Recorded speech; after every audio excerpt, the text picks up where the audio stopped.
আমি ওই মন্ত্রী, এই মন্ত্রণালয়ে দুর্নীতি করবে 24 ঘন্টা থাকতে পারবে না। I used to fly no. Try to understand. I was that minister who took the helicopter by my own expenses. চ্যালেঞ্জে বলি নাই আমি। অনেকে মনে করেছিলেন যে এহসানুল হক মিলন ভালো মন্ত্রী হবে। হ্যাঁ, শপথ অনুষ্ঠানে যাওয়ার টাইমে সে কি লাভ, মাইছে এক লাভ দেখেন।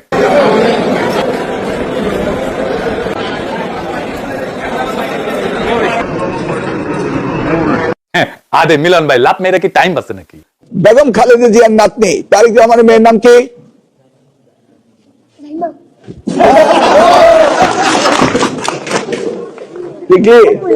জাইমা রহমান।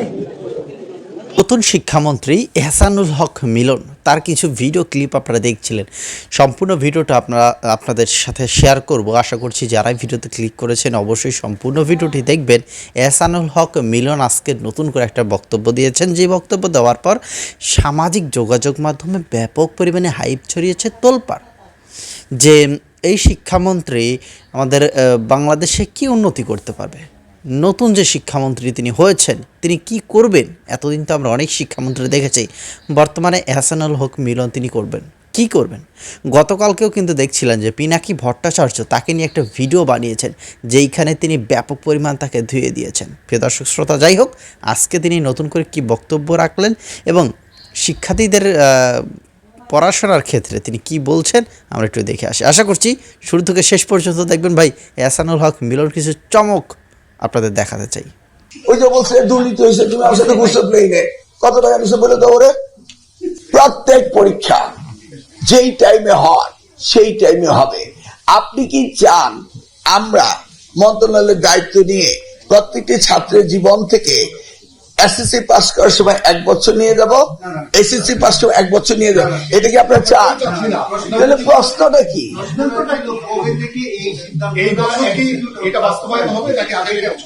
কবে প্রশ্নটা আসলো কেন?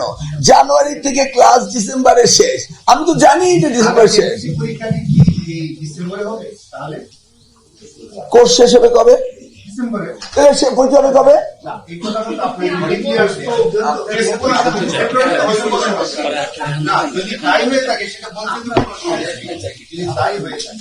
আমি কোর্স করি জানুয়ারিতে, শুরু করি জানুয়ারিতে, শেষ করি ডিসেম্বরে। তা আমার কোর্স শেষ হলে পরীক্ষা দিব, এটা জানা আর না জানার কি হলো?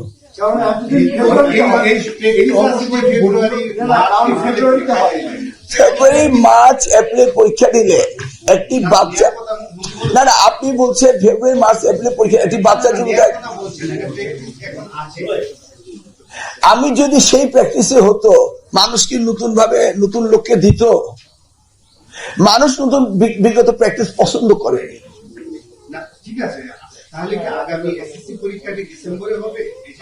আমি তো ক্লিয়ারলি বললাম কোর্স কমপ্লিট করতে। সেটা তো দেখছে জনগণ, দেখেন নাই? দেখেন কি কয় পোলাপানদের, ছোট বাচ্চাদের কি কয় শোনো। তোমার নাম কি? আব্দুল্লাহ মামুন। বেগম খালেদা জিয়ার নাতনি তারেক রহমানের মেয়ের নাম কি?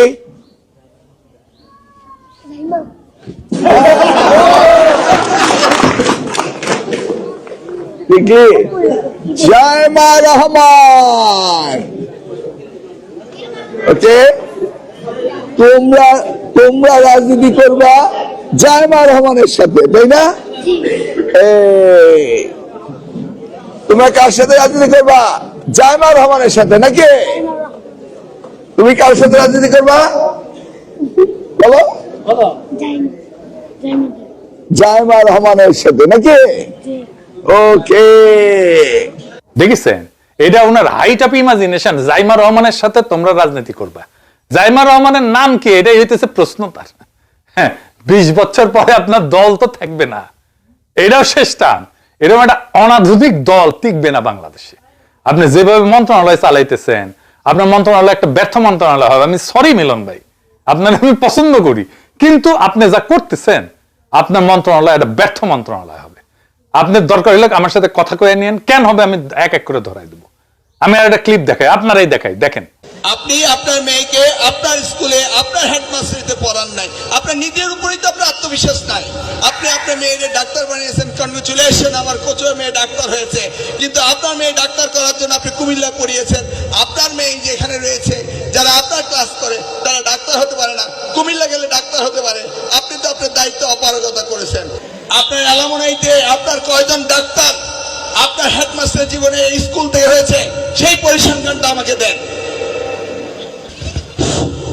স্যার ভালো পজিশনে গিয়েছি ইনশাল্লাহ, দিলে হয়তো আমাদের পার্সেন্টেজ কম, কারণ আমাদের রুরাল এরিয়ার সকল অভিভাবকদের অবস্থা একরকম নয়।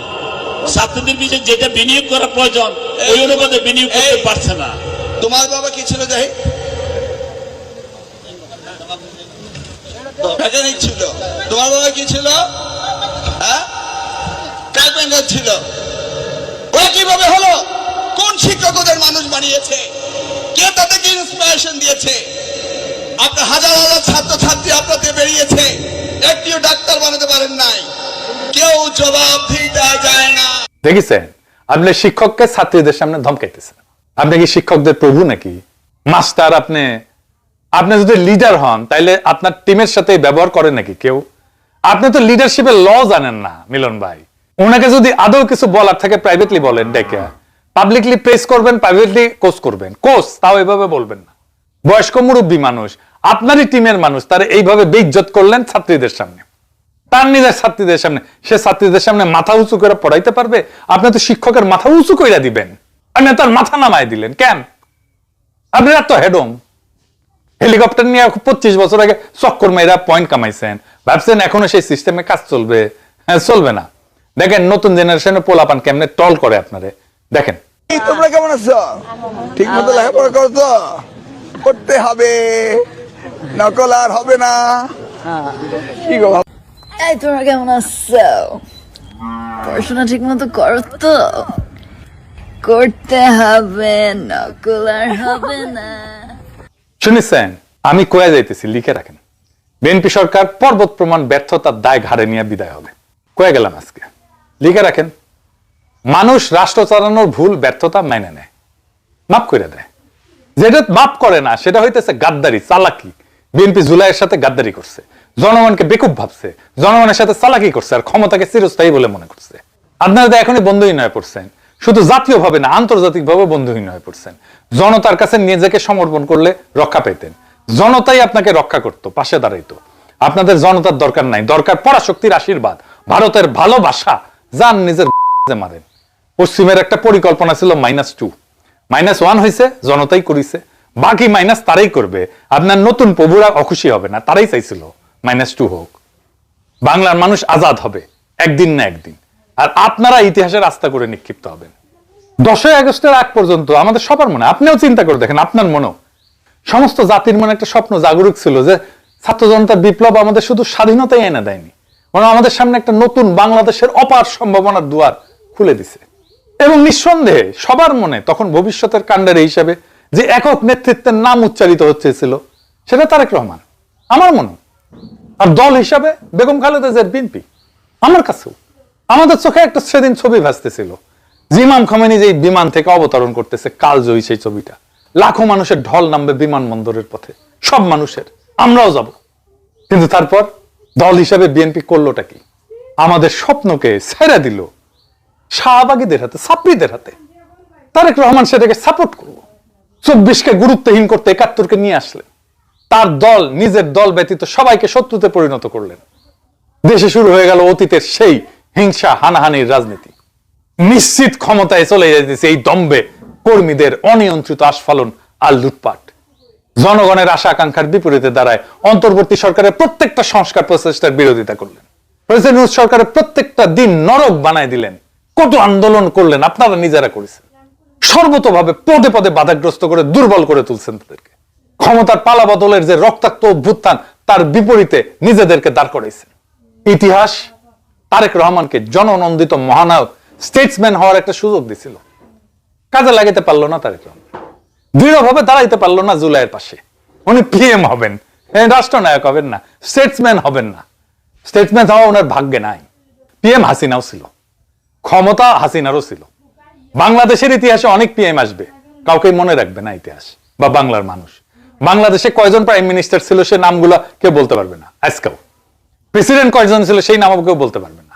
তারেক রহমান বলতে পারলেন না যে দেশের ভবিষ্যৎকে ফ্যাসিস্টের রেখে যাওয়া জঞ্জাল মুক্ত করতে যা কিছু করা দরকার প্রয়োজন। বেশ ভালো ভালো কিছু দৃশ্য আমরা দেখছিলাম। পিনাকি ভট্টাচার্য তিনি এই বিষয়গুলো বেশ সুন্দরভাবে বলেছেন, আমরা দেখেছি তার ভিডিওতে। তো আজকেও তিনি কিছু বক্তব্য দিয়েছেন, যে বক্তব্যগুলো বেশ ভালো বক্তব্য শোনাই যাচ্ছিল, যে আমরা ভালো কিছু হয়তো বা পেতে যাচ্ছি। কিন্তু তিনি আসলে নিজেকে যতটা সলিড মনে করেন, ভালো মনে করেন, এভাবেই কি আসলে তিনি সলিডভাবে নিয়ে যেতে পারবেন? বা আগামী দিনে এই বিএনপির শিক্ষামন্ত্রী তিনি আসলে যেটা আমরা জানি যে নকল ধরার ওস্তাদ তিনি, এবং যারা নকল করে তারা তাকে দিয়ে ব্যাপক পরিমাণে ভয় পায়। আসলে জানি না তিনি কি করবেন না করবেন আগামী দিনে শিক্ষা ব্যবস্থা ক্ষেত্রে, সেটা তো কাজেই দেখা যাবে। বৃক্ষ তোমার ফলে পরিচয়। শেষ পর্যন্ত থাকার জন্য অসংখ্য ধন্যবাদ। দেখা হচ্ছে পরবর্তী নতুন কোনো ভিডিওতে। এবং হ্যাঁ, অবশ্যই আমাদের মিলন সাহেবকে কোনো কিছু লিখবেন।